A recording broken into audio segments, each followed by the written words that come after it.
anyways, let's get started. All right, guys, welcome to episode 43 of the Bearzi podcast. Today we have Luke Briede-Cooper, who is a fellow YouTube creator, a committee lead at MAPS Canada, and a psychedelic enthusiast. So I'm sure we're going to dabble in the topic of psychedelics in particular in this conversation, and I'm super excited to have you on because psychedelics has been a topic that I've been extremely passionate about, but I consider myself a novice, but it's awesome to get ingrained in this community. Totally. Yeah. Awesome. I also feel like a novice in some respects. There are many like elders in the community who have been around for a long time. Wait, so then what's your like experience level when it comes to psychedelics? Or better yet, what's like your story, your backstory when it comes to dealing with psychedelics? Sure. Awesome. Yeah. I've been on the self-development path for a long time. Started with kind of just being unhappy day to day and not wanting to be unhappy day to day. Pretty basic, pretty simple, very common thing that people experience. I dove into like self-development books, self-help books, productivity books, wanted to get more efficient, thought about like career and path and stuff. Ended up exploring tons of different modalities and methods of self-development, journaling exercises. I had a life coach. I worked with a therapist. I just wanted to be very proactive and see any ways that like traumas or stories I'm telling myself could be affecting the quality of my life. And there were areas of my life where I felt like I wasn't going like deep enough to like uproot what I felt was like causing a lot of like unhappiness in my life. Just like fear sort of popping up all over the place and shame being wrapped in with that fear. And when I heard about psychedelics as being this incredibly powerful tool that can completely change your life, even after one use, I thought, oh my God, this is super scary. But, you know, maybe when I come around to, you know, having the courage to explore psychedelics as a tool for growth, that could be something that leads to like really core changes in my life.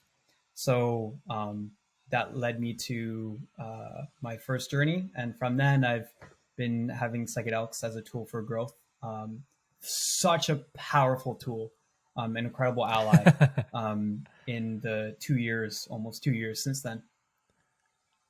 Okay, so 2 years ago was your very first dose? Basically. Or experience? Yeah. And how big of a dose and what was it? Bro, this facilitator, dude, he's a friend of mine. He's a acquaintance of mine. So according to James Fadiman in the Psychedelic Explorer's Guide, the protocol is you give someone a dose, and then if they aren't feeling anything, you could give them 50% of that initial dose as a booster dose. And then if nothing happens, then that's fine. So my initial dose was 2 grams, pretty standard, healthy amount of psilocybin mushrooms, Golden Teachers strain. And that's great. But lo and behold, an hour and a half, 2 hours into it, it just wasn't, I don't know if I was just like a hard head or, you know, hadn't meditated as much. So I wasn't going into it as much. You know, it wasn't going to where we want it to go for my intention. So he said, you know, like seeing where you're at, totally understand. Let's do a booster dose. And if you're open to it, you can take the booster dose, no pressure, of course. And I thought, well, okay, sure, I could do a booster dose. That's fine. I was relaxing into it. And so he presents these mushrooms and he says, so this is what I would recommend for your intentions of the booster dose. Not 1 gram, which would be 50% of the 2 grams, 3 more grams of mushrooms. That's a lot. That is a lot. So I ended up having 5 grams spread out a bit, to be fair. But total 5 grams in that day. It ended up being like a longer journey, like 8 hours or something for psilocybin, which is like long for psilocybin. It wasn't like some like crazy hero dose adventure into the universe type deal. It was an ecstatic experience, a very positive experience. I was like laughing and joyful, and all my problems and these fears that I had sort of dissolved. And I realized that they're bullshit. Like they're small. They're like put in their place. So it ended up being a good call. I trust his intuition. It is kind of funny, but yeah, that was the first experience. Wow. You know what? I'm glad you brought up heroic dose because I wonder if you would agree or disagree with this. The way that I use psychedelics was I slowly built up, and it was because of fear. I was very scared of mushrooms in particular because I had no idea how to use them, and I always heard like bad stories of people hallucinating and tripping their balls off. And so I was always like trying to find out where that bridge from a regular dose to a heroic dose was. And for me, a heroic dose was 5 grams. And so that's why I was like, wow, you started off with 5. That seemed so crazy. So would you agree or disagree with that? Or does it vary based on person? It's interesting. At least it's something I've definitely seen that's clear with microdosing is that some people have very like different reactions or tolerances. I don't know if it's just that some people are really in their heads and out of touch with their body that they don't like notice necessarily all the stuff that's going on with the microdoses. Some people they need like 300 to 500 milligrams of psilocybin microdoses to feel something. I first felt, I worked up from like 25 milligrams all the way up. I first felt something at like 75 milligrams, so very, very small. Oh, wow. But, you know, I'd microdose at like 100 to 200 range. 200 is very strong, or can be very strong, but like 150 was a good amount. So with microdosing, I've seen that vary. With macrodosing, full doses, I don't know in terms of like threshold for what would constitute heroic dose and be like some crazy experience. I did the similar thing. I sort of, except for that one experience. After that, I very much like took it very slowly and intentionally, and only ever, except for a few instances, I've only ever had psychedelics with like very strong intention, and or at least healing intentions. I've had it intentionally, recreationally, you know, open a container, be with friends, do something like that, and have a conversation about our intentions, like, but with the intentions of just having fun. Whenever it's been to like dive inward and heal and explore myself or spiritual growth, it's been a slow build up over time. One way I have challenged myself was going to more and more, you could say, intense medicines, just ones that tend to have more like surface level discomfort or intensity to it. So like ayahuasca, for example, I like built up towards ayahuasca, and eventually I felt kind of ready for it, and then I had it, and the first time I had it, I had a very light dose and didn't feel anything. And then the second dose, I gained more courage and went into it, and I felt more, and it was intense. And then the next time I came in with even more courage and was willing to like face the fear that could come with that experience. So there was a progression there. And I feel ready now at some point this year to do like a 5-MeO, like a very full, courageous dose of 5-MeO. When before I'd be like, hell no, that's like too intense. DMT, right? Yeah, 5-MeO DMT. Yeah, it's like that'd be like way too much. But now I'm kind of feeling like I might be ready for going to that depth. So yeah, I wouldn't rush it. You know what I mean? Like there's a lot of healing you can do with low, medium doses, and there's not necessarily the need to go to really high doses.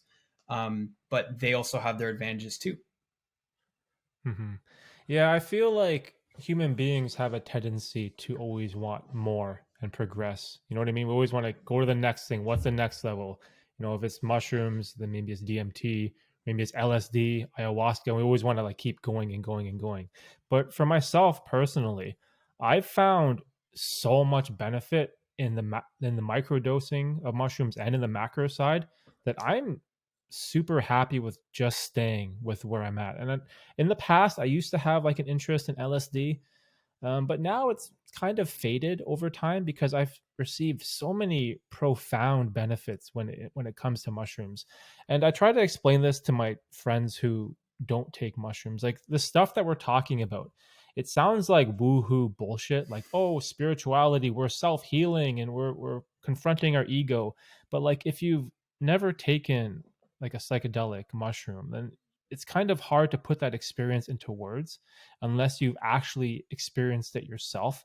So when you're talking about like spirituality and like looking inwards and trying to confront your own demons and become a better person on the other side, I can completely relate to that sentiment because I know exactly what you're talking about, right? Because I've gone down that path. But at the same time, I'm also like very cognizant of the way I think about things. And like in my life, I'm always striving for more. Like I'm very ambitious, like improve my career, finances, wealth, house, real, like whatever, right? And I'm also kind of weary of going too deep in the psychedelic field, I guess you would say, because one of the scariest, might sound kind of stupid, and everyone has this story, but one of the scariest psychedelic experiences I ever had was eating way too many marijuana brownies, right? And Mm. when you get those type of edibles and you overeat them, like you get real psychedelic experiences in that. And I had like 3 brownies, like the typical horror story. You eat one, oh, I don't feel anything. Eat a second, eat a third, and then just Yeah, tears for hours, right? And it was like a devastating experience. So I've tried to be more responsible, I guess you could say, with my use. And this is why I consider myself a novice, but I'm very interested in listening to other people's experiences because I also like to learn, right, from like things that you've done or things that other people have done. And this is why I really love this community. that's awesome. Yeah, that's great. Yeah, bringing awareness to your like patterns and stuff, and exploring inner demons. Great way to describe it. I resonate with that. What came up for me when you're saying that, and I'd like to ask you about this because I think this you might really resonate with this. But you mentioned sort of like wanting more and how psychedelics can be part of that. Same thing with meditation. It's like, some people will meditate and escape their problems with it. It's like do the meditation, but if there's something you need to do, like do it after. Like take note to actually do the things instead of saying, "Well, I'll just meditate it away." Um, so there's kind of this like basic pattern that a lot of things have, which is like it's like the pattern of addiction versus the pattern of growth. And the pattern of addiction is you get some positive experience on the front end, but then there's like a long tail of negativity and consequences afterwards. And then the reverse of that is when there's some challenge, some uncomfortable emotion, something unpleasant, some discomfort, and then from that initial negative experience, there's like a positive tail at the end of it that's longer and brings you more. So like working out, for example, is one where it's challenging, it's uncomfortable, but you get that positive tail at the end. Saving your money, like you want to spend it now and get the pleasure, but you hold off on that and you get the positive benefit later on of the healthy financials. And then the pattern of addiction, whether it's drugs or psychedelics or anything, is I want to feel good now, and then it takes away from benefit later. And so the note there is you can notice when even things that could be facing challenge, growth, bringing awareness to parts of yourself that aren't serving you, negative experience on the front end, positive, that can turn into like, I just want to feel good and avoid my problems. What are your thoughts on that? Yeah, that kind of reminds me of like short-term pain for long-term gain. It's like um this topic is kind of, I wouldn't say touchy for me because I'm someone, I don't know if you would classify this as like an addiction. I guess you would. I'm someone who is like a recovering gambling addict, I guess you would say, if I'm being totally honest and transparent. Like this is like a weird thing to admit, but I had a gambling problem pretty much for years. And a part of that is because I have a very obsessive compulsive personality. And this is apparent in all aspects of my life. Like if we're going to play a video game like Call of Duty or something with the boys, you jump on with your friends, you play for an hour or two, play a couple matches. Like I'll stay up for 16 hours straight, like 18, 20, because I want to be like the best and I get obsessed. And so like with the psychedelic stuff, I was like, oh man, is this a smart decision for me to do? Because I know how I am. Like I'm a obsessive compulsive with every single thing I do. It's just, this is my history of my life. It's just like the story of my life, right? Yeah. And so when you're talking about like that kind of like that curve, saving your money in the short term, like you want to spend it, but if you don't, you reap like the long term benefits. And it kind of reminds me of like kind of the whole self improvement world, right? Where you're doing things in the moment that are difficult and things that you don't want to do to receive the maximum benefit later on, right? And psychedelics are kind of interesting because I don't know how to categorize them, because I've had definitely short term benefits and gains when it came to experiences, especially with microdosing, like improved focus and productivity and creativity has been huge for me. But also like long term, after a couple years of use, I am a much more humbled, cognizant, self-aware human being where I'm just Let's like a better go. overall person. That's right? awesome. I'm just a lot. I'm a much better person. I can deal with my ego. I can admit when I'm wrong. I'm not afraid to share when I'm weak, or when I'm vulnerable. And this is what the benefits long term of psychedelics has done for me, right? But again, it's like I always wonder, because of my personality, is my experience different than others? And I'm always curious about how other people react to psychedelics, just like how we were talking about dosages, right? Like 5 grams was a super strong, heroic, ego death infused experience of tears and death. Like it was so strong. But I've talked to other people, they're like, oh bro, I do 8 grams every month. And I'm like, what? What? Like how? Like 8? Like that sounds insane. I'm scared to even do 6. Yeah. So I don't know. It just seems like it's such an interesting topic to talk about, because there's so many different variables that go into all this stuff, right? Yeah. I wonder if they're on like some kind of SSRI or a similar thing, because that can Mm. dull 50% of people. Something is dulled effect of psychedelics, maybe. And so for them, it's like equivalent to like 1 gram. um, and they're like, Oh, you can't do shit. 5, bro. I have to do 7 just to feel something, right?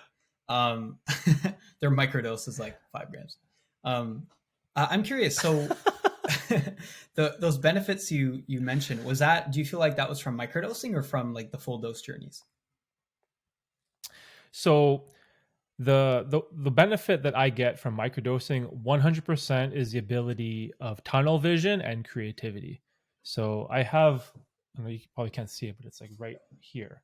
I have a bunch of 500 milligram capsules. Normally, I like to do 300 milligrams as my preferred microdose, but for whatever reason, 500 gives me this incredible ability of tunnel vision, Hmm. where I ignore my phone, I ignore my computer or whatever else is upstairs, or the doorbell, whatever. I ignore everything and I'm focused 100% in on my work, whether that's editing a video for YouTube, writing an article for my newsletter, writing just a script, or just writing in general. I'm someone who writes every single day, right? And the microdosing, it unlocks my mind in this very strange way, where I think about ideas and I don't go down those preconceived paths and beliefs that I would have. And the way that I explain this to like my friends is, whenever we talk about basketball, right? And you talk about, oh, who's the greatest of all time? And everyone just goes Michael Jordan right away.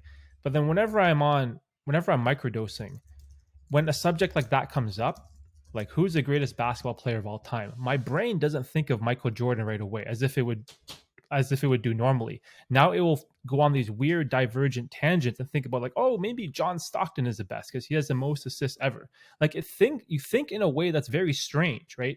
And I've noticed that it's improved my writing like 100%. It's undeniable. Hmm. It's like completely undeniable. Like when I look in my Google Docs, my my documents from before I microdosed to now, like I'm so much more creative and fluid with my words. It's just so much better.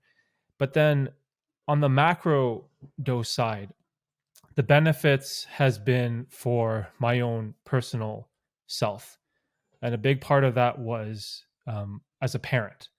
I have 2 kids right now. My daughter's turning 3 and my son is 5 months. And I was someone who was very nervous, as a parent. I don't think I was ready for kids. I was like I said, a recovering gambling addict. I have this obsessive compulsive personality. Like, how can I be a good father, right? And I used psychedelics to confront my ego, confront my own bullshit. And one of my heroic doses, it came with the experience of the loss of a child. And I experienced what it would feel like to lose my daughter. And it was like Wow. a soul crushing experience. It was like the most horrible thing I've ever felt in my entire life. And even though some people will say, "Oh, that's not real," like you just happened to it happened in your mind. I'm like, yes, but my physical reaction to it, the feelings, the emotions, the tears, that is all real, because that's exactly how I would feel if she were to pass away, right? And so from that standpoint, it's made me kind of step up and become more of a man. Like you have kids that rely on you. You have to be a good dad. You have to be a good father. You need to confront your own bullshit and your ego and your biases and just be a better person, right? And from the macro side, that's what psychedelics have really done for me, is that I think 3 gram to 5 gram range is usually where I've received the most benefit. And I feel like the 1 and 2 gram is, it feels nice, you get the body high and some of the hallucinations and stuff like that. But I feel like for me, like the real healing from the macro side, it came from like those 3 to 5 gram doses. Cool. That's awesome. Yeah. It seems to be that microdosing is something that people explore with the intention for sort of more like surface level, like productive things like that. Although some people do it for like mood management and integration of full journey. So I could see that being part of those deeper shifts. It does seem, in my experience too, that it was the like full dose journeys that have had the like biggest impact, that have like gone the deepest, that have led to the most clearing, to the bigger shifts in the mindset, and stuff like that. Do you have like a schedule? Like, do you microdose regularly and macro every once in a while, or do you like do more macro than micro? I don't microdose much anymore. I microdosed pretty like on and off, but regularly for 6 months, like a year ago, and made a video about that on my YouTube channel. You can learn more about it. Check it out. Check it out. Link in the description. Link in the description. This video is sponsored by no. And you can't be sponsored by microdosing companies because that's extremely illegal. Anyway,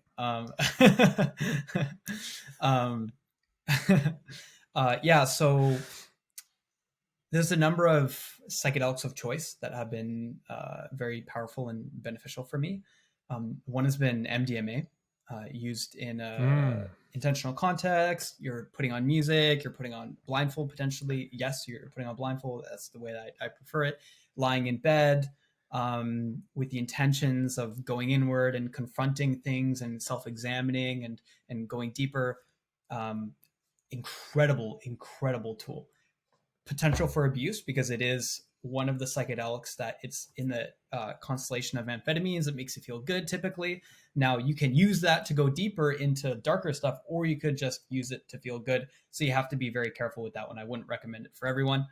I've also attended, I guess I'm a participant in an ayahuasca church called the Santo Daime, and they have centers all over the place. And I haven't had ayahuasca with anyone else. I feel very safe there. I trust the people there. It's an amazing setting. They take care of each other.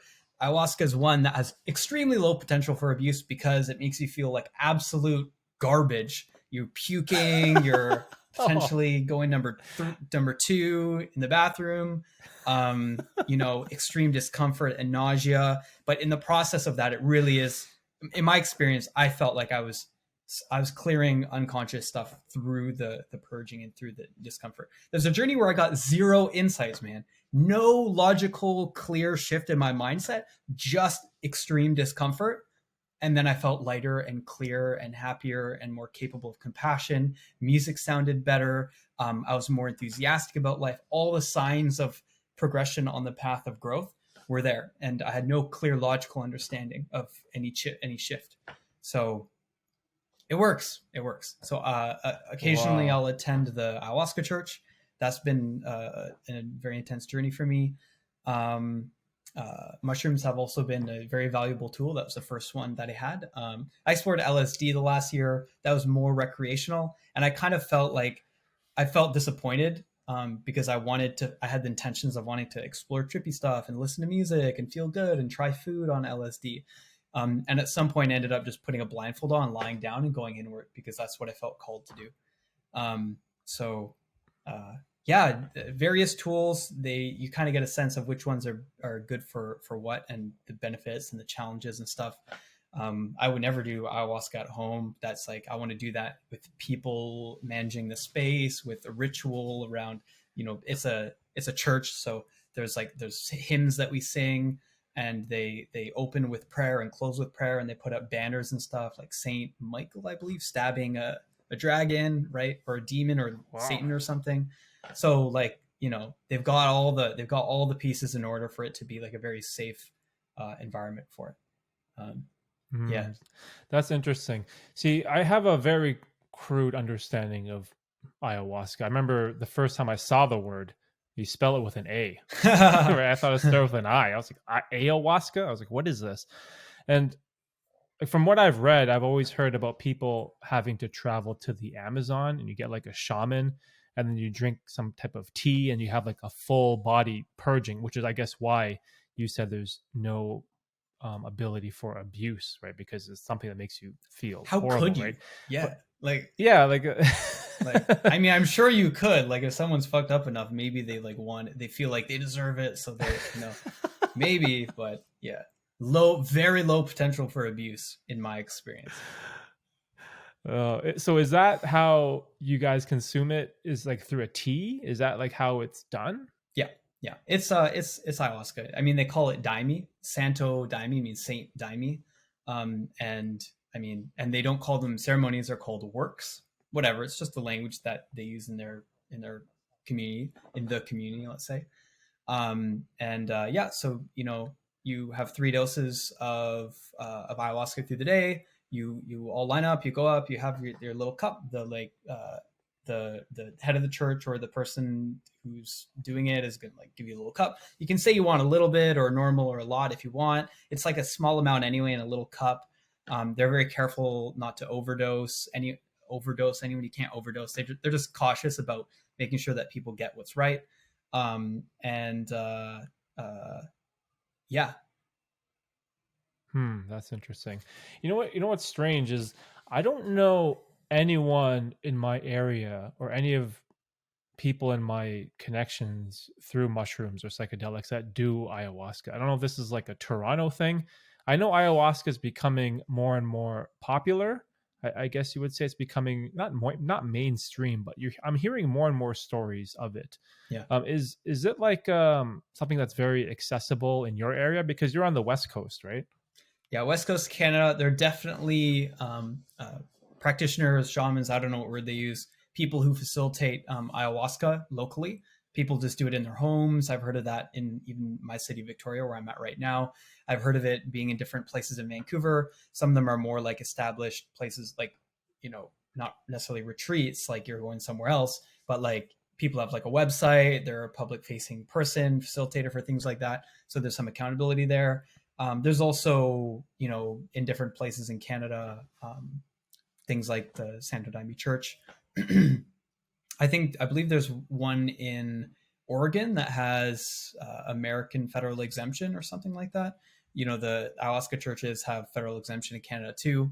So yeah, there's plenty of them happening. You kind of, if you ask around, you'll meet people who do it. Like I was at the Spirit Plant Medicine Conference, and lo and behold, the person boothing across from myself and my partner at the time was someone who was a member of the Santo Daime Church. And then someone came to booth with them, and I said, I recognize that person. Where do I know them from? Oh my God, it's from the ceremonies.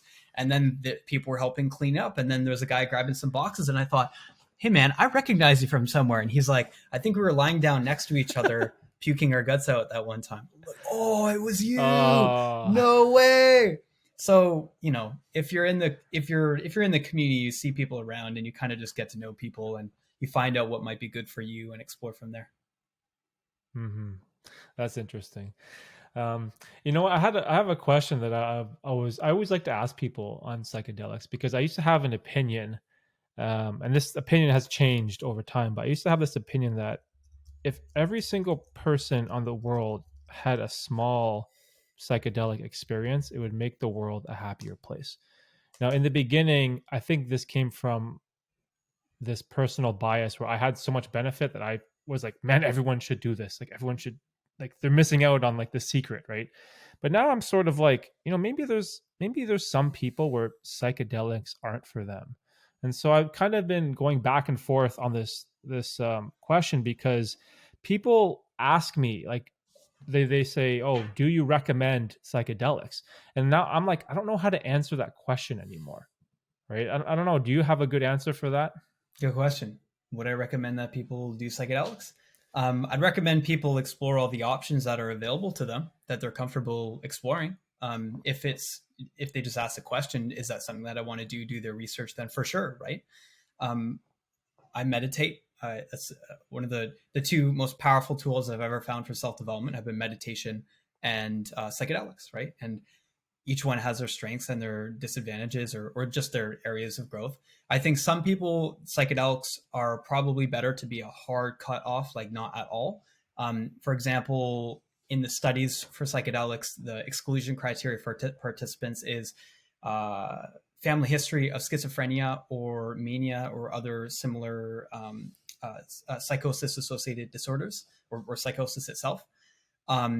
Or I would say, personally, I'd say things like psychedelics can be used to treat addiction. You just have to be careful that they don't become just part of the pattern itself, because like microdosing can be, because it isn't necessarily a deep confrontation with your patterns, that could be something that becomes part of your escapism, So there's a degree of caution there with addiction, especially, although, it's totally not unheard of and happens all the time for people who have lifelong addictions to be not just to never drink again or to never use a substance again, but to not want to, which is unheard of in, let's say, in the world of Alcoholics Anonymous. It's like that works, and that's a genuine path. A lot of the times people find they still live with the urges and the desire, right? But some people who have lifelong addiction, they lose even the urge for the desire for the substance itself. So we know addiction, it works for addiction. There's ways that it can work for addiction. I have some caveats for that. Definitely schizophrenia, psychosis, bipolar mania, those conditions, degree of caution there, wouldn't recommend it for them. Also, if you have self-awareness that that you really have a lot of heavy trauma right on the surface and you're living really intensely in there, maybe you don't need an amplifier, which is what psychedelics are. You don't need an amplifier to work through it. Maybe therapy, maybe something more gentle is a better tool for you in the moment right now. And down the line, maybe psychedelics could become a better one when you want to deepen it. Those are my thoughts. Yeah, because I try to read as much of the literature as I can, but sometimes it just gets too deep. But I have read the parts about if you have schizophrenia or psychosis or mania in your family history, that's probably not a good substance to take because of like the mind altering, I guess, states it gives you.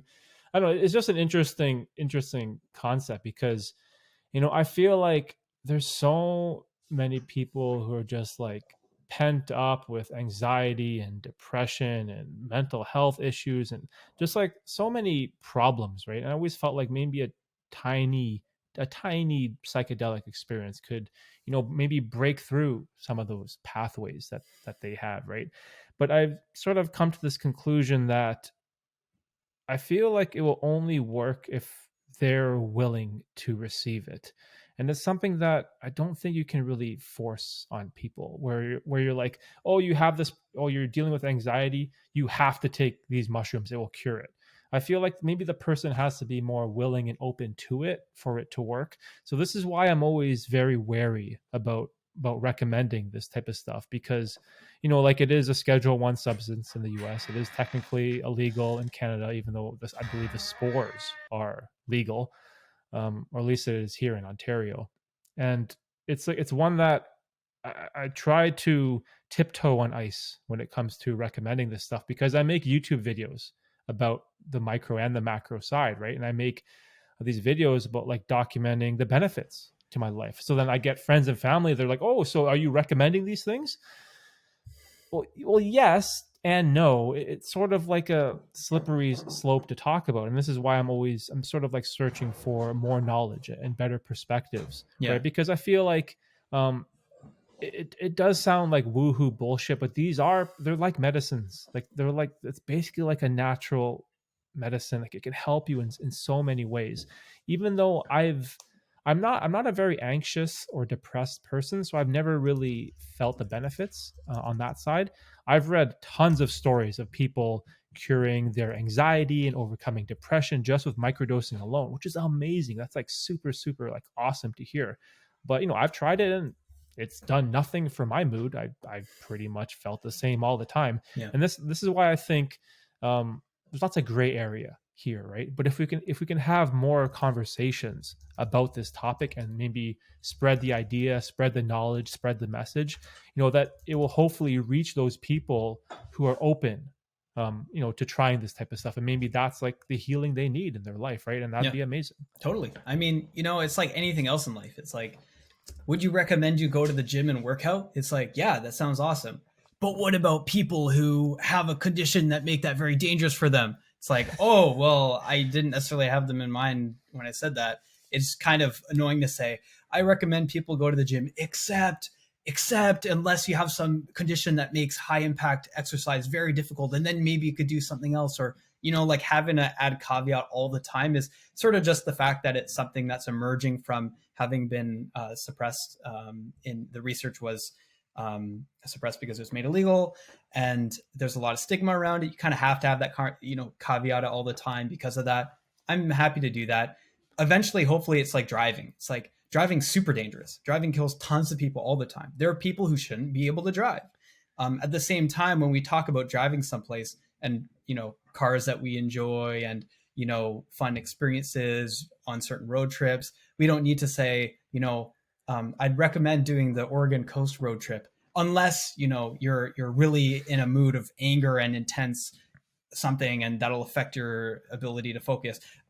Do not drive if you are high on THC. You don't need to say that if you're having a conversation about road trips, right?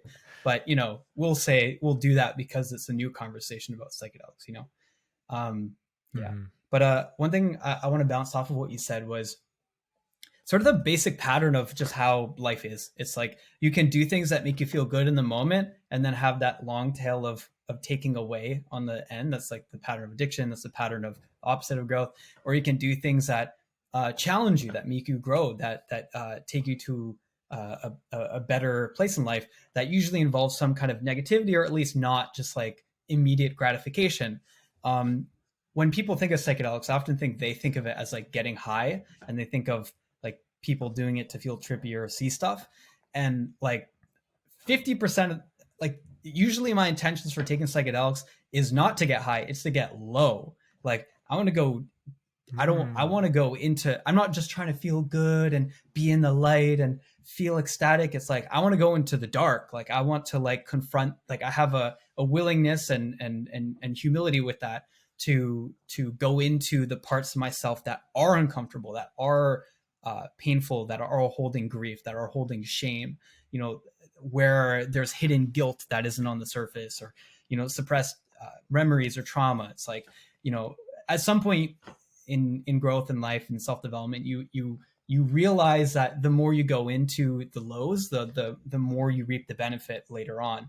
And so, I did a 10-day meditation retreat, like another one of those I mentioned earlier. I did one of those like a month ago. And, in the first bit of it, I was in all the sort of normal pattern of my brain of being like, oh, I want to feel good right now. I'm not feeling good right now. This sucks. I can't wait to leave this meditation retreat. It's kind of just my brain doing its thing. And then 7 days into it, 70 hours of meditation into it, I have this huge, uncomfortable storm of agitation and anger and frustration come up. And I was like, oh, this is horrible.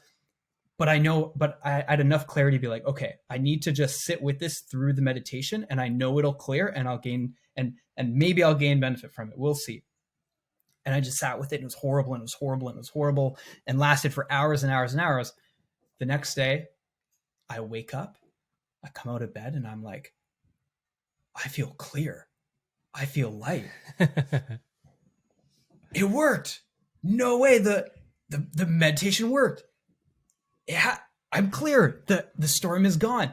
And it wasn't just that I'd felt bad and now I feel relieved that I'm not feeling bad. It's like, it really was, I was working through some shit. So whether it's psychedelics, whether it's meditation, whether it's saving money, the basic pattern is like, if you're willing to confront things that aren't serving you, if you're willing to go into the places of shame, of guilt, to do the negative thing and confront yourself, challenge yourself, stretch yourself, then you reap the benefit later. Whenever you're following that pattern, whether it's psychedelics, whether it's meditation, whether it's any modality of growth, whether it's anything in life, it's not woo-woo. It's just how things work. It's just the basic pattern of reality. Mm-hmm. Yeah. Like, and to piggyback on something you mentioned previous, also like the stigma like whenever I talk about this type of stuff, like with someone like a coworker, for example, at work, their immediate response is, "Oh, are you trying to escape reality?" It's like the And it's just opposite, like, bro. It's the opposite. This is how I confront reality at the deepest level. Like, yeah, like, but why is that the immediate response? Just like the immediate response to alcohol. Like if you say to someone, "Oh, I don't drink," alcohol is like the one drug where people think you're crazy if you don't consume it. I'm like, what? Why is that a thing? Alcohol is terrible for you. Like even you can overdose, you can die, you can drive impaired, kill. Like there's a plethora of stories of alcohol ruining lives, people killing themselves, and killing innocent people too. Right. However, it's the one drug that's like glorified in our society. That like you don't drink, oh you're a loser. Like who doesn't drink? Like but like why is the stigma between those two things so different for one that is so dangerous and the one that is, can you even overdose on mushrooms? I don't think you can you? there's no there's there it the toxicity is extremely low. People have taken like 10,000, 1,000 times the normal dose of LSD. Shit. They're in for a crazy ride, but in the end they even say like I kind of gained some benefit from it even as it was super intense. It's like the toxicity is like virtually nothing physically, right? The mental health consequences, it can be very very very challenging ongoing after the experience, but if you can work through even that challenge, that leads to benefit down the line. It just means anyway. Yeah, there can be challenges with that, but yeah. Hmm. Yeah, because it's like it seems so backwards to me, but I feel like the narrative is slowly flipping, and I think we owe that to the internet. I feel like the internet's ability to spread this type of information has been huge. And also another thing I wanted to ask you about was books, because I can't remember one of your YouTube videos. I think you're talking about psychedelic books, or you're ranking them or something. Yeah. I've only read, I think, one book on psychedelics, and it was, I can't remember the title, something changing something, but it was by Michael How to Pollan. Change Your Mind. Yeah, that's it. How to Change Your Mind. I felt like it wasn't bad. But it wasn't like an amazing book. It was kind of like just good. It was a good book. I enjoyed it, but it wasn't like some type of life changing psychedelic piece of literature that I read. Is there any books that you like highly recommend, or any books that are like really good at like explaining this type of stuff? Sure. Yeah, I haven't read this, but apparently this good book for microdosing is Eilert Watson's A Really Good Day. It's about her experience microdosing LSD. It's told like in sort of the form of like a diary, day to day, talking about her experience with it, and it helps her with like mood, her relationship with her husband, and some other productivity intentions too. That's good to explore microdosing. For beginners with psychedelics, I found the information in James Fadiman's Psychedelic Explorer's Guide was useful. It clarified things about me from experience I'd already had. So for people who are starting out, that's great. It also talks about microdosing too. An experience for more advanced deep dive into macrodosing would be what is it called? The Way of the Psychonaut by Stanislav Ooh, Grof, part 1 and 2. I love that Volume 1 and word. 2. Yeah, yeah. The Way of the Psychonaut. That one's great for intermediate or advanced people. It dives more into like some of the deeper patterns that can come up with high dose sessions of psychedelics or through breath work. Him and his wife, Christina Grof, developed holotropic breathwork in like the 80s or something. And it basically induces the same thing that he noted in his LSD therapy research in the 50s and early 60s. I forget the timing exactly. So that book really blew my mind because it sort of laid out the map of consciousness and how the relationship between the conscious and the unconscious is mediated through psychedelics, that it sort of bubbles up and amplifies unconscious material to process. And some of the patterns that he notes in what you see coming up, whoa, man, mind-blowing stuff. And also the idea that through the process of diving into unconscious material, you go deeper and deeper into your psyche. And that's the realm of like archetypal elements, entity encounters, transpersonal experiences, that they're going through your biographical material is the what's the word I'm looking for? It's the interface with those transpersonal experiences. One way to think about it is like you're getting high and you're floating off and you're going up and meeting God, or you're encountering angels or demons or whatever. And it's like there's that up down analogy. Another way is to think about it in terms of depth. Like you're at your surface level, and then by taking psychedelics, you go deeper and deeper, more fundamental, more core. And then when you go deeper into it, that's when you get to the level of deep truths, fundamental realizations, the foundation of reality, entity encounters, gods, angels, demons, whatever. And so he phrased it in terms of depth. So it's like going into your subconscious, and you go deeper into your unconscious. That's when that other stuff comes up. So I found his framework super, super useful. Wow. I love the title of that, The Way of the Psychonaut. Yeah. That's such a, because I love that word. I first read it in one of the Reddit subreddits, where these guys, I don't know if they were like bragging or just, I don't know what they were doing, but they were sort of laying out the level of psychonaut that they are. Like, what the heck are you guys? Like they were talking about like there's levels, right? Yeah. There's levels to psychedelics. There's like the guys that have gone on like the 10-gram plus journeys that have had life altering experiences. And I don't know if you're comfortable talking about religion, but like Totally. for me, I've had like a complex relationship with religion. Like I was in one religion when I grew up that was different than my parents. Like it made no sense. Like I had this very strange relationship with religion, and I had to like kind of come to my own conclusion. And I ended up landing basically on just being agnostic. However, after going through really intense psychedelic experiences and seeing like deities in particular, it's sort of like changed my mind sort of in the belief of higher powers and the belief of gods. And I'm always like wondering, like, is this where like religion came from? Like people like way back in the day randomly ate a mushroom off a cow patty, saw some transcendent deity or god, and maybe that's how they wrote whatever religious scripture or text. And now I'm just like so curious, like, is this where God, the idea of a god comes from?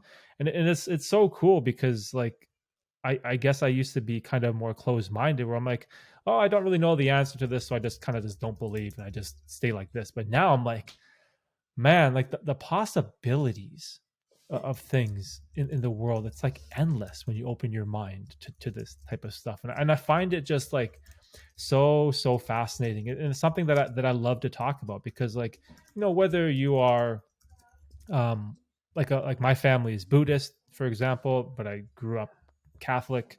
I have friends that are Muslim, like whatever. I have all different types of people, and I'm wondering if we're all kind of just maybe worshiping the same type of god or deity. Maybe it comes from mushrooms, maybe it doesn't. I don't know, but I just love like the possibility of this type of stuff, especially with those transcendent experiences, which I think they're just totally cool.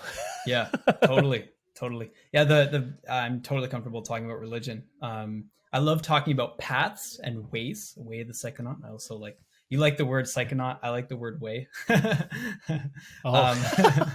But one thought is you don't need psychedelics for religious revelation. Like someone said Jesus undoubtedly took psychedelics, and it's like it happens all the time. People have mystical experiences all the time.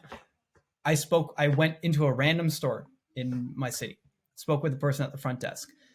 One day she woke up and she had a spontaneous, intensely powerful mystical experience where she like felt like she descended into like absolute void of nothingness, and it felt like she was dying. She just woke up one day and it happened, right? If you don't have the tools or the frameworks to understand it, it's probably terrifying anyway, but it's extra terrifying if you feel like you're just dying and you have no way to interpret it. When she came out of it, she felt like she was going fucking crazy. So she put herself into the psych ward at the hospital, and they said, you have this condition or this condition. We're going to medicate you for life, blah, blah, blah. Lo and behold, she ended up getting out of that eventually, found frameworks to understand it in terms of a mystical experience, and now she's able to function in society on better terms. But so that was a random encounter with a random person who had an experience that, if you really wanted to, you could make a religion around. I'm not interested in the business of just like making new religions or anything like that.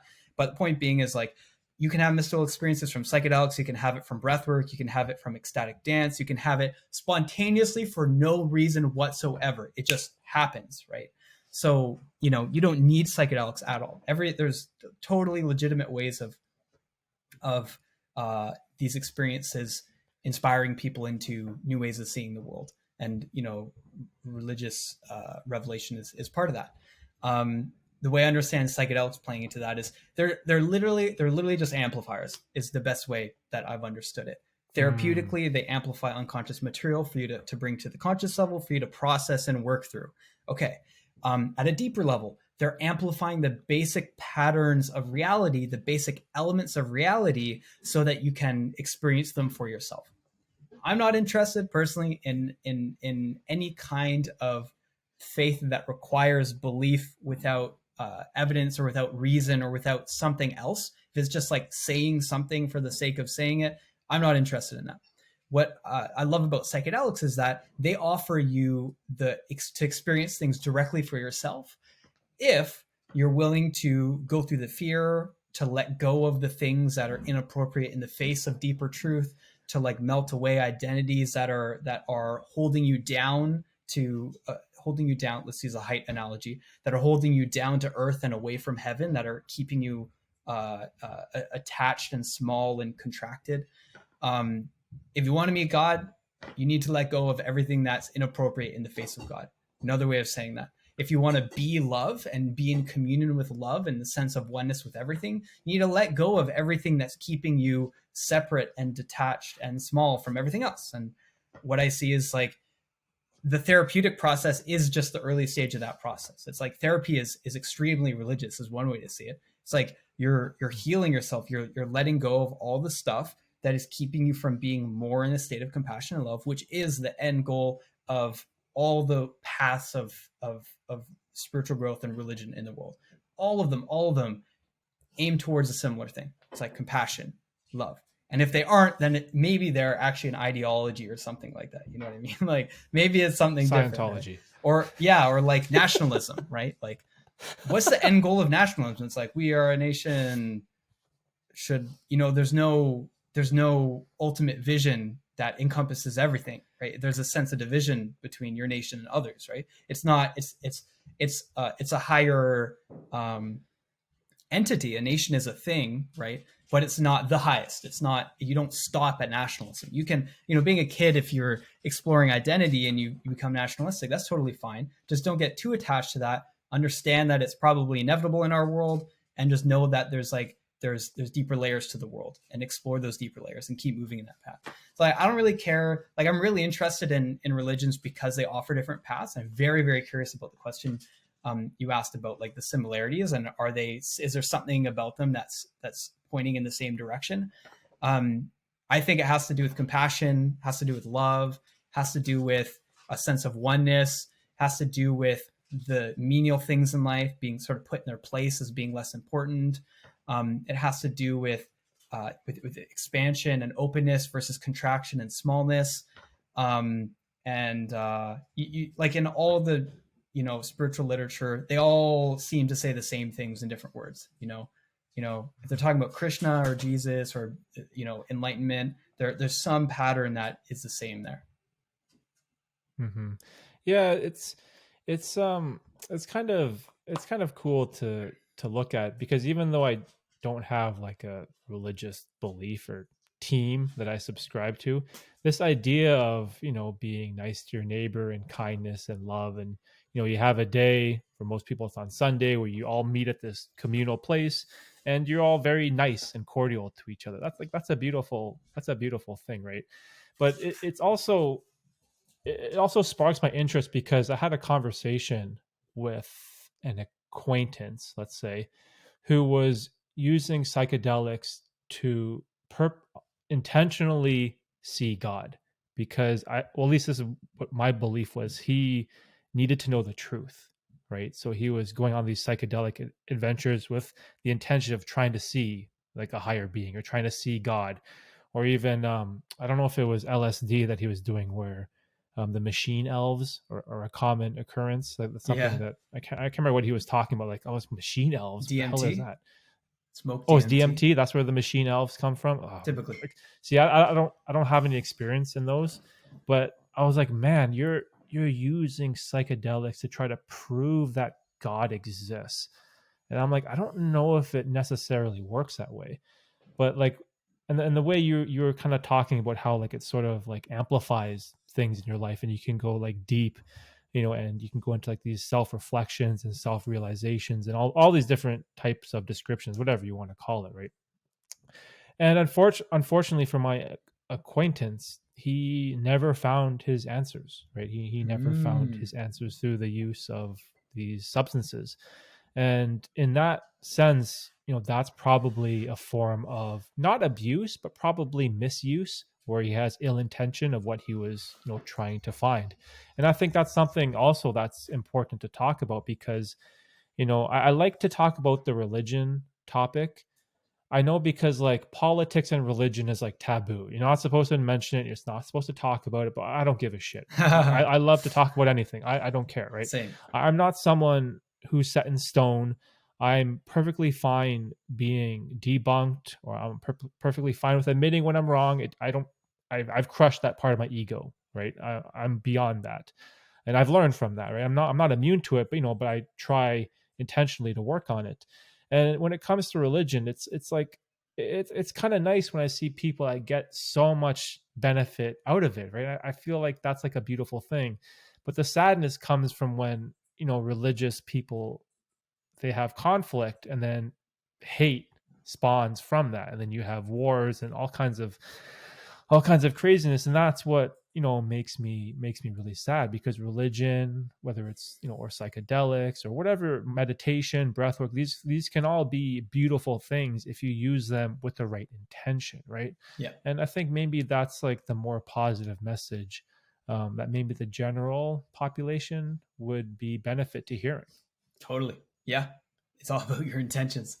If you're Mhm. just part of the psychedelic tribe, and if you don't like psychedelics, whatever, then you're just doing the same thing that everyone else is doing, or you're at least just like indulging in like, you know, things that aren't serving your growth, for sure. If you're just getting tribalistic about any sort of healing or any sort of path towards, deeper understanding of life, if it's religion or whatever.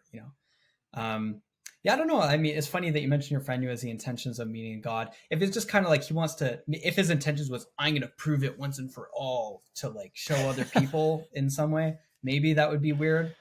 Something I learned from someone in the ayahuasca church is, and someone I know who experienced 5-MeO DMT. That was her first psychedelic, by the way. It's 5-MeO, which is like really not common in my experience. 5-MeO tends to be something people build up to. Her first experience with 5-MeO, ecstatic, positive, whatever. And then when she went to the second journey, she thought, that first journey was so great. I can handle this. I'm awesome with 5-MeO. People are nervous about this. I'm not nervous at all. And then she had a horrible, horrific, hellish experience, the second experience with 5-MeO. And one of the things that she intuited from the experience was that pride that she went into the experience was the thing that was being reflected back at her. And she saw the amplification of the effects of pride. Similarly, someone in the ayahuasca church, says there's a specific term.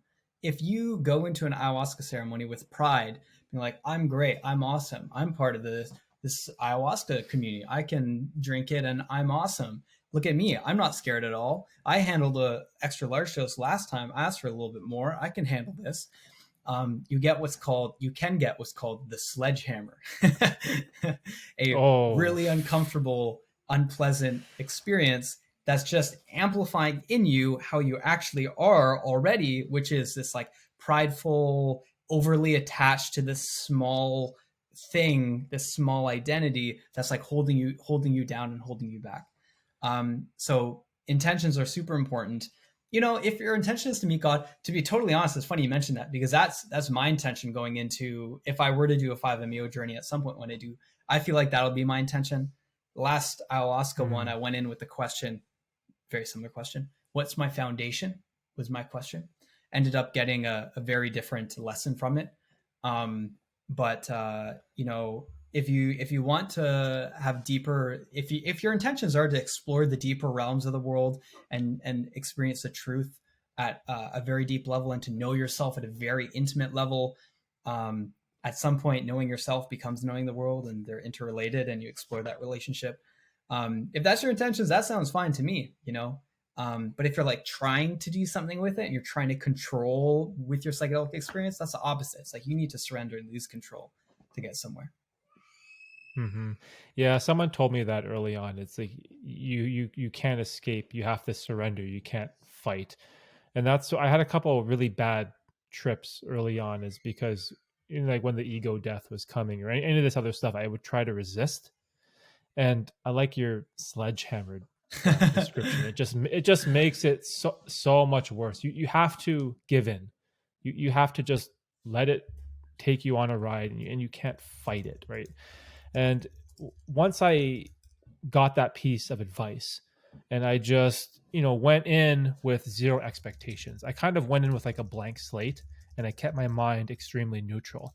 And I was like, let's just see where this will take me. And I'm just gonna I'm not gonna fight it, and I'm just gonna go with the flow. And that's where I've had all the best trips. And of course, you get better, like in all things in life, with experience, right? Personal experience, you grow, you learn things, you know how to better react the next time you do something, like all things in life, right? And for me, it's like there's just so much awakening there. And I know it's like a very strange word to use, but like before psychedelics, I was someone that never thought of the self at all. All I cared about was like, what's the price of gas? I gotta go to work. Oh, when's the football game on? Oh, I have to go order the pizza. Like I never Yeah. thought about like, how does Derek feel? Like, why do I have this anxiety? Why do I have this introversion where I'm scared to talk to the cashier at McDonald's to upgrade my fries? You know what I mean? I had all these weird like social insecurities because I was someone who grew up very shy, very introverted, and very weak.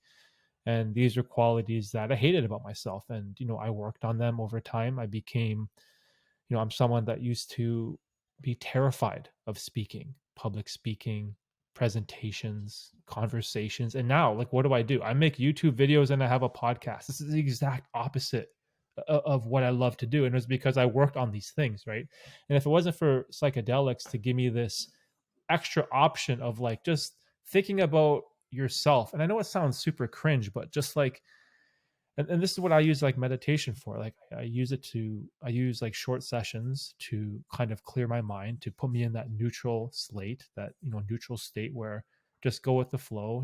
How am I feeling today? What do I think about this? What do I think about that? And it just makes life so much more beautiful.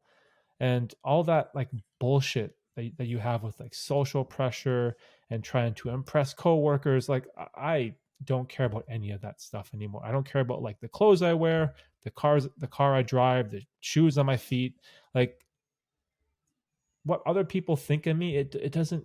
It's all noise. It's just like this staticky white noise in the background that it's all useless. And that's like one of the big benefits that I gained from psychedelics. But if you don't give in, right? If you fight back and don't let the experience take you where it's going to take you, it's hard to reach those benefits, right? Totally, totally, 100%. I love what you're saying, and that's amazing that you went from being concerned with menial, random, daily things, and then being more curious about how you're feeling on a deeper level. That's an amazing transformation, and I'm excited for you, bro. Where that's gonna go, and yeah, what you say, yeah, the resistance is the bad trip. The bad trip, if it exists, it's your resistance to what's happening. Is Hmm. is the way that people talk about it. If you take 200 grams of mushrooms, something insane, sure, like maybe all you have is surrender, right? And it's going to be intense, and maybe it's worth being called a bad trip or something like that.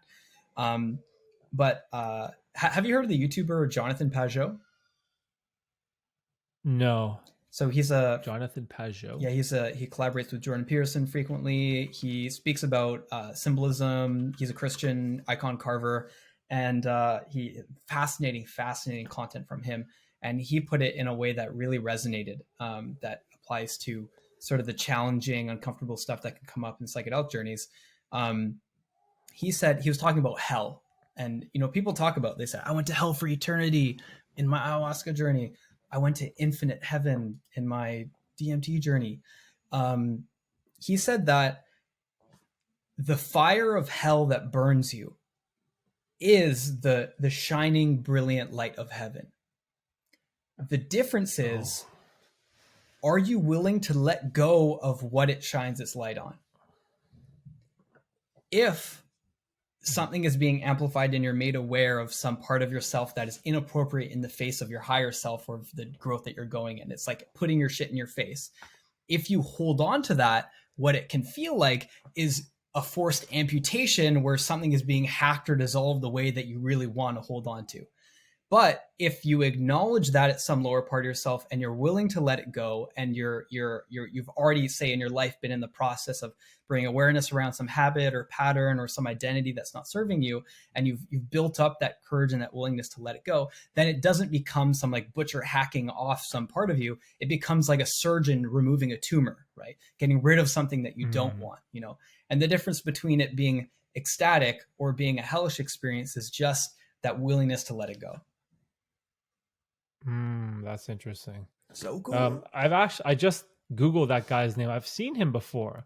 I recognize his face, but I never knew who he was. Did you say he worked with Jordan Peterson? He's a friend of Jordan Peterson. They're frequent commentators. They've been on panels together. Jonathan Pajot traveled with Jordan Peterson on a recent touring thing to Israel and some other places. They're close. Yeah, I love Jordan Peterson. He's like Toronto's hero. He's a professor here in our university, right? Yeah. I like to tell this story whenever the name Peterson comes up, because I've heard so many people like change their life when it comes to listening to Jordan Peterson. But for me, a lot of the not best information, but a lot of the life-changing information that I received from a Peterson was from Mikhaila Peterson, believe it or not, which is his daughter, right? Yeah. This was a long time ago. She talked about autoimmune disease. This is something that I unfortunately I have horrible skin conditions. I have allergies. I know you can probably see it on my face. I don't know if you can see it. Right. You see this? Yeah. The right? red. You see that? Yeah. I have horrible, like it's all over my body, basically. I have horrible skin conditions, food allergies, like you name it. I have to carry an EpiPen. There's certain things I eat, I'll die. Pistachios, cashews. It goes on and on. It's a horrible thing. And I remember once Mikhaila Peterson talked about her autoimmune disease that she had. And then she mentioned this thing called a carnivore diet. And basically like an elimination diet of everything except for protein, which is just, basically meat, fat, right? And it like cured her autoimmune issues. And I was like, wow, this is like so crazy. Like, what are you talking about? And this was sort of like one of my gateway people into the self-improvement world. And that's when I got into diet. I'm like, oh, so these allergies stuff, I can like change my diet and it'll affect the way I feel. And then that sort of segued into, oh, let's work out. Let's hit the gym. You've always been complaining that you're weak, right? Because I grew up, I was like, I don't know, 130 pounds, skinny and weak and shit. Let's go to the gym, right? And you can work on that. And it's cool because whenever I think of Peterson, I was Jordan Peterson, like this amazing guy, he's the GOAT, he's Toronto's hero. And I always think of like his daughter was the person that really helped me out long ago. And it was I don't know, it's an interesting story because I always feel like he overshadows her greatly, right? like imagine having a father like Jordan Peterson. Man, that must be tough, right? Yeah, that's funny. Yeah, no, I've checked out Michaela's stuff and her line diet and everything like that. And diet's such an interesting thing. It's like, try it. If it works, then it works, and no one can deny that for you. Did you find that? Did you try the carnivore diet, and did it help you? So I tried the carnivore diet. The problem I have is organ meat is disgusting, especially liver. Yeah. I don't have a palate for liver. I've tried it, soaking it in water to get rid of the metallic taste, cooking it with onions, because like if you do the carnivore diet properly, you need to consume organ meats to get the micronutrients, right? Like that's where all the nutrients are, Oh, right? So that's the big thing, right? Because if you eat a balanced diet, you get vitamins and minerals and A, B, C, K. You get all that yeah, stuff from a balanced diet. But if you just eat meat, you have to be very intentional with the kind of cuts of meat you eat. right. Whereas Jordan Peterson, he just goes for pure ribeyes, and I'm like, okay, ribeyes and salt, I guess, but what about the other nutrients? Like, how does like Yeah, aren't you missing something? Or maybe yeah. he takes like a Supplements multivitamin or or something. yeah. Yeah, so I've kind of had to experiment and gone back and forth, but by using this idea of an elimination diet, like I know what really affects my skin. And today I'm all fucked up because of, New Year's. We had family over. So what are we having? We're having cake and chocolate and all this type of stuff. And that's like, that's all my allergies right there. That's all my allergies. So today I woke up all fucked up, Is like it all rashy and sick. is it the dairy? It's not so much the dairy, it's like bread, wheat, Uh, pasta, like beer. simple carbs? Is that the Yeah, okay, pretty got it. much. Yeah, anything like that. If I eat like a baguette with some linguine, I'm fucked. I'm That so fucked. sounds Like, pretty good now that you say it aloud. but you know what's so Baguette bad? linguine. Yeah, but it's Yeah, like yeah. my background is Italian and my dad's a chef. So think about like Italian people cooking plus guys a chef. Like, you know how hard that is. Like those are the foods I grew up on, Yeah. right? And it's like, what the hell is that? That's crazy. So I don't know. It's like it's a wild ride because that was like my gateway into self improvement, and then over time I started with like the physical stuff, and now more recently I've been deep diving into the mental. Right, I've been getting Right. into meditation, not quite as much as you. I know we sort of briefly talked about this, but I do like just quick 5-minute sessions early in the morning, just to clear my mind, and kind of like start my day, feeling kind of even keel.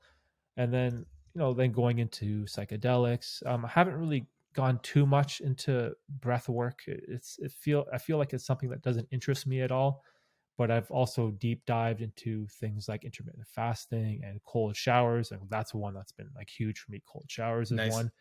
Gratitude journaling is another one I've received a lot of benefit. And just like this overall niche that we're in of self improvement is so cool because there's all these little things that you can pick and try and experiment with, Yeah. and then you keep the ones that work for you, right? And then if it benefits your life, it benefits your life. Yeah. Totally. Totally. Yeah. At some point, it's also important to acknowledge if that searching around is just part of the pattern of escapism, and to be aware, to have that meta awareness about how you're using self-development for self-development. That said, it's so amazing to have so many tools to explore. I'm very grateful to be in Mm-hmm. a liberal country where I can try these different sorts of things. And it's funny. Okay, so I have a prediction to make, potential prediction for you, my friend. Okay. So I know autoimmune conditions are sometimes looped in the constellation of things that have the potential to be psychosomatic.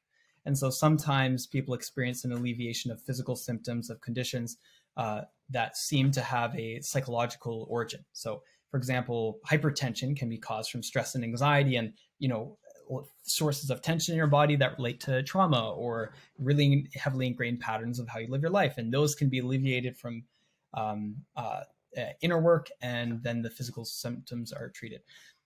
I don't know about autoimmune conditions. I don't know about yours specifically, but it's funny that you say that your father is an Italian chef and that your body is like rejecting his food and rejecting his culture and then reacting. I don't know. It's a totally random guess, but maybe there's something like rejecting your father that's leading your body to reject that food that he made or that you grew up on, or some family thing. I don't know. Total random guess. But let me know in like 10 years if suddenly the autoimmune disorder goes away after another hero dose where you confront some like family thing. I don't know. Total It guess. could be because it also applies to my mom's side as well. Is she Italian too? So my Or mom, No, my mom is Japanese. So when you think of Japanese food, what do you think? Sushi, fish? I'm Ah, allergic to seafood, right? oh, damn, Yeah, bro. so I'm fucked from both sides. Like it's awful. It's Right, I'm fucked from both it, sides. That could be both the allergies and also like cultural questions of identity and trauma passed down from parents. Just that statement right there could oh, apply to I both, have right? tons of cultural trauma when I was a child because I grew up. Well, you know what's good about Canada, and I know, like you said, you're happy that we live in this country where we have opportunities, right? There's lots of people that don't have those same opportunities to do anything with their life, right? Which is really sad. But like here, I grew up um, with like a ethnicity complex where all my Right. friends would be like, "Oh, I can't wait to go back home." They go back home to the Philippines for the summer, or they go to India, or go to China, or somewhere, and I'm like, "Where's my home? Like, I don't have a home to go back to." And I'm always like, "What am I? Like, what is this?" And I remember Yeah. I made a video once on YouTube where I took these pictures from my childhood, and I made like a 5-minute video, kind of like sharing my, I don't know, my frustration or anxiety or whatever you want to talk about it, talk about with this type of stuff, and it was something that I have tons of trauma with because I had like an identity crisis pretty much like my whole life. Because if you're like I don't know, Jamaican, right? And you have like Jamaican friends, and you have like Jamaican food and Jamaican traditions, right? And then I don't know, you watch Usain Bolt or something, you have that like national country pride. There's always like you have a home, right? You have a people that's like you. And then when I grew up, the only person that was like me was my brother, right? And so it was only like it's always me and him. And I always felt like I was always searching, and this is gonna sound pathetic, but I was always searching for like acceptance from like my peers, classmates. Like I always wanted to be Yeah. like accepted Not pathetic at all, by bro. someone. Not pathetic at all. Yeah, but like as a kid, you don't say that. Like no child is gonna admit to that, right? But I'm pretty sure that's how I felt. I was looking for like acceptance from someone to Yeah. find my tribe of people, right? 100%. And Yeah. I don't know. I still have that trauma. Yeah. It's there internally. Like, of course, I've grown out of it. In becoming a man, and it doesn't really bother me as much anymore. But it was something that was there. My way of confronting it was like making a YouTube video about it. Being vulnerable, sharing the story. But unfortunately, because I showed pictures of children, which was children being me, of myself, YouTube flagged it as a video that puts kids in detrimental What? situations. So it automatically blocks the content, blocks the comment section.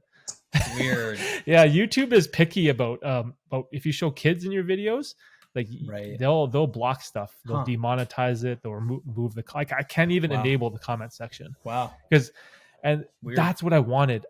I wanted, I was hoping to find the people that were like me, and I was looking forward to the comments, right? I'd be like, oh, I was like you, I grew up like this, but bam, the comment section is instantly disabled, and I was like, Yeah, I, that's I can't get over this, bro.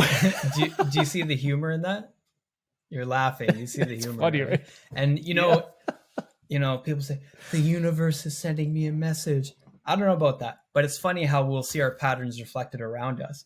And in response to it getting shut down, you're like, "No, I was searching for acceptance there." There's still that searching for Yeah, I was. acceptance there, right? It's the same thing. And also notice the resistance to it. You say, this is kind of pathetic, but you said that before saying that you felt the need for acceptance as a kid, right? And that resistance to even acknowledging it is still there, right? So it's still there. That's totally fine. We all have our shit. I got my own Hmm. stuff, for sure. Could I recommend something that could help you explore that? Sure. So there's this really great book called Homecoming, which is funny that you say it's about going home. Homecoming, Homecoming. John I have no home, Bradshaw. bro. Yeah, it's like you own a home, you have a partner and kids, and still these wounds can be there. John Bradshaw. It's in the realm of what's called inner child work. I don't know if you've heard of it before, but have you heard of it before?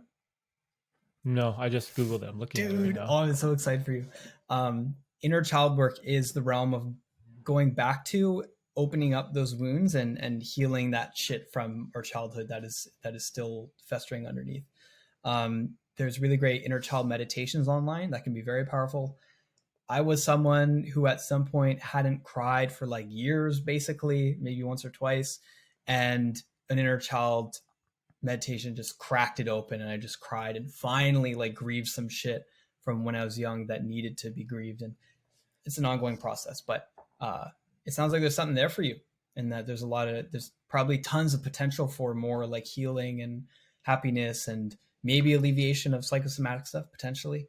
And who knows how deep healing this stuff can benefit us. Mm-hmm. Yeah, that's why it's like even not, maybe not just psychedelics, like any type of like inner self-reflection or just inner type of growth you're searching for. Like if you don't Yeah. face it, you'll never like come over that. You'll never break through, right? And there's like a terrible stigma with like men too. Like you're not supposed to like talk about your feelings. You're not supposed to be vulnerable. Like be a man. Just find This was guys like, who will want to talk about that stuff yeah, with it's you, like and then like forget what everyone else is up to. They're on their own journey, mm-hmm. Yeah, but it's like now, especially with like the mental health movement, like man, like it doesn't matter if you're a man, woman, whatever religion, country you live in. Like we all have shit that we're dealing with. We all have childhood traumas or personal anxieties or searching for acceptance, because that's what like human beings are, right? We want to be part of the tribe, right? We want to be accepted. That's how human beings have always been. Because I don't think we're supposed to live naturally in isolation, right? Like I don't think humans are designed to be like that, or at least that's what I think. But I don't know if you can never like admit to this type of stuff, admit to your flaws, admit to your ego, or admit to any of your bullshit. It's like it's so hard to grow as a person. This is something that I just love in the self-improvement world. Just be honest and transparent about this stuff. Yeah, man, 100%. There's something that's so like pure and clean and real about just like asking the question, like, how am I feeling right now in the present moment? What is the reality of my experience of the world right now? And just like acknowledging how you're feeling in the moment. It's just, there's no stories, there's no shoulds, it's no complicated identities. It's just like, just coming to like the reality of how you are right now. It's like so pure. Mm-hmm. And you know what I like about this podcast too? It's like just having these type of conversations that you don't have like in school, Like I've had kids on this podcast. I shouldn't say kids. I've had people on this podcast that are like 16, 19, like living with their parents, hating their life, not wanting to go to school, wanting to start a business, and like asking for help. And then I always bring up this story. This one kid, he was like 19. He was trying to, be a YouTuber or start like a film school. And then a couple months after the pod, his YouTube channel blew up and his life changed. And he's like doing what he loves. But then I got to talk to him like before the blow up, right? And it's just like it. I just love that. I cherish that conversation that I had with so much, because it's like, finding these people that are open to having these type of conversations is what makes podcasting great, right? And the intention is like you opening up our conversation for other people to be a fly on the wall, right? So they can just listen to me and you bouncing ideas and perspectives and stories off of each other. And maybe there's someone that's halfway around the world that might listen to this 6 months from now, and they may hear something that you're talking about or I'm talking about that will benefit their life, and maybe that person will grow up to be someone who changes the world. Like you never know, right? And this is just something that I just love to do, Totally. Fuck yeah. I love it. I want to do my own sort of interviewing podcast style stuff. And I love that. I get to be on Derek's podcast before he blows up. It's an honor to be here, man.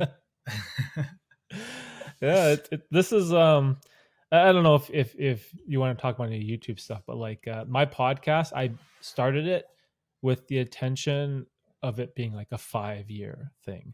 Nice. I have so many friends that started podcasts that wanted the growth, right? Where I'm just focusing on just putting in the reps, just going. Like this is, what episode is this?